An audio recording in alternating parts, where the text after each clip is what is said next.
Welcome to the Keller Online Weekly Update, your trusted source for safety and compliance news and information. Here's the news that matters to you. In the largest expansion in over a decade, EPA has added 16 chemicals to its toxics release inventory chemical list.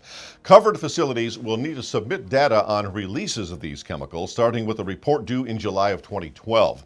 OSHA's revised National Emphasis Program on Ship Breaking calls for inspections to focus on 20 safety and health hazards. The agency also issued a compliance directive on employer payment for PPE in shipyards. MSHA launched the second phase of its Rules to Live By program. This phase focuses on getting coal mine operators to correct violations of several standards that led to major accidents. Despite reports to the contrary, DOT's CSA 2010 program will roll out no earlier than December 12th. The agency indicates CSA stands for Compliance, Safety, Accountability.